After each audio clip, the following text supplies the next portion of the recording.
Hello everyone, Radhe Radhe. कैसे हो आप सभी। सबसे पहले मैंने किए डेली रूटीन के काम। फिर आज मैंने कोई भी नया टारगेट नहीं बनाया था। जो पिछला ही है मैं उसी को रिवाइज करूँगी, क्योंकि अगर आगे का करते हैं तो पीछे वाला साफ़ हो जाता है। तो बीच बीच में जिस दिन मेरा नया टारगेट बनाने का मन नहीं करता ना, तो मैं पिछले वाला ही रिवाइज कर लेती हूँ। फिर जैसे ही मैं पढ़ने के लिए बैठी तभी एक पार्सल वाले भैया का फ़ोन आ गया कि आपका ऑर्डर है। तो फिर मैं नीचे से वो लेके आई।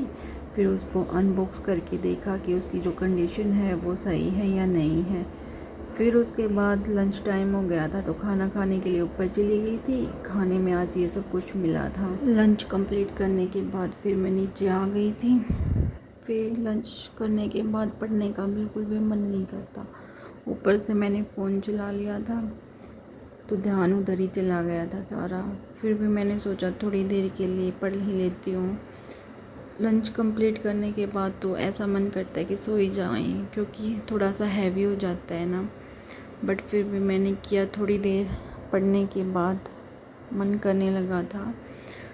फिर मैंने हरियाणा जीके का भी आज कोई नया टारगेट नहीं बनाया था, वही पीछे वाला मैंने रिवाइज़ किया था। इसको जितना भी मैंने कर रखा है ताकि ये अच्छे से प्रिपेयर हो जाए, एग्ज़ाम टाइम में कोई दिक्कत ना आए।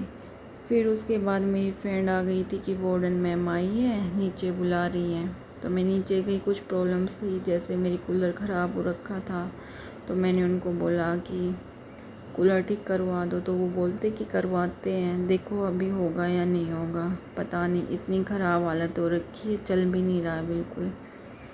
और वाईफाई की भी प्रॉब्लम थी, क्योंकि ये अभी जो ये पीजी है किसी और ने रेंट पे ले ली है, तो उनके नए रूल रेगुलेशन है, तो वो वाईफाई की जो फैसिलिटी है वो भी प्रोवाइड नहीं कर रहे हैं। तो उनसे बात करनी थी, लेकिन उन्होंने साफ मना कर दिया कि हम ये प्रोवाइड नहीं करवाएंगे। तो नए लोगों के साथ रहने में, उनके रूल रेगुलेशन फॉलो करने में थोड़ी सी दिक्कत तो आ ही रही है। फिर वापस आके इन चीज़ों से ध्यान हटा के मैं पढ़ने बैठ गई। फिर डिनर टाइम हो गया था। डिनर में हमने बना रखा था चूरमाज, ये सब कुछ मिला था खाने में। फिर खाना कंप्लीट करने के बाद मैं छत पे ऊपर बैठ गई थी। थोड़ी सी शांति चाहिए थी मन को। थोड़ा ऐसे ही हो रखा है, मन नहीं लग रहा। घर पे होते हैं तो मम्मी के साथ बैठ जाते हैं, इधर उधर की बातें कर लेते हैं, लेकिन बाहर ऐसे ही होता है। फिर मैं थोड़ी देर बैठने के बाद नीचे आ गई थी। फिर से मैंने अपनी पढ़ाई जो थी वो स्टार्ट कर दी थी। फिर मैंने रीजनिंग के मॉक टेस्ट लगाए थे कि देखने के लिए कि कितना क्या हुआ है, क्या नहीं हुआ, जो टॉपिक किया है वो अच्छे से हुआ या नहीं हुआ। फिर वो रीजनिंग के मॉक लगाने के बाद मैंने बैठकर देखा कि कौन सा क्वेश्चन गलत है, कितने क्वेश्चन गलत हैं। फिर जो गलत है उनको फिर से देखा कि कहाँ पे क्या मिस्टेक हुई है, क्या नहीं हुई है।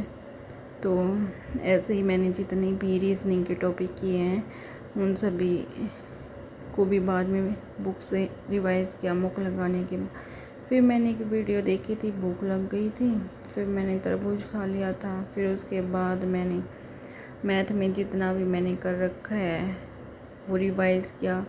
मैथ मेरा थोड़ा सा वीक ही है, तो मैथ को करने में मुझे ज़्यादा दिक्कत होती है। तो इसको मैं ज़्यादा फास्ट नहीं करती, धीरे धीरे ही करती हूँ, ताकि समझ आ जाए, पेपर तक अच्छा हो जाए। कुछ ज़्यादा ही वीक है मेरा मैथ। लड़कियों का मैथ कमज़ोर होता है ना, तो मेरा सबसे ज़्यादा जो सब्जेक्ट वीक है वो मैथ ही है। तो मैंने जितना भी हो गया था उसी को प्रैक्टिस किया, नोट से ही किया था। फिर जो क्वेश्चन नहीं निकल रहे थे उनके जो सॉल्यूशन है वो देख लिए थे मैंने, और उनसे कर लिया था। वैसे जितना कर रखा है वो तो मेरे मोस्टली क्वेश्चन सॉल्व हो ही रहे थे। अगर क्वेश्चन सॉल्व हो जाते हैं ना मैथ के, तो एक अलग ही खुशी होती है मुझे तो, क्योंकि अगर कोई क्वेश्चन नहीं निकलता है ना, तो मेरा तो दिमाग ख़राब हो जाता है बिल्कुल ही, कि मुझसे नहीं होगा मैथ अभी। फिर मैं छोड़ देती हूँ मैथ को, फिर दोबारा से स्टार्ट करना पड़ता है।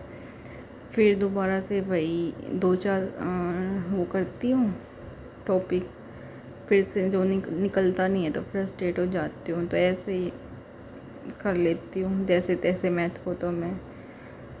बड़ा मन दुखी होता है मैथ को करते हुए मेरा। फिर मैंने आज ही इतना सब कुछ किया था, मैथ में इतने क्वेश्चंस की प्रैक्टिस की थी। फिर उसके बाद मैंने जो कंप्यूटर जितना भी हो गया उसको पीडीएफ से रिवाइज़ किया था।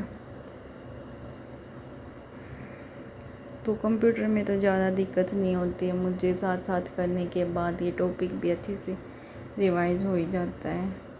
फिर साथ के साथ मैंने लिख के भी देख लिया था कि ताकि जो टॉपिक कर रही हूँ वो और अच्छे से प्रिपेयर हो जाए।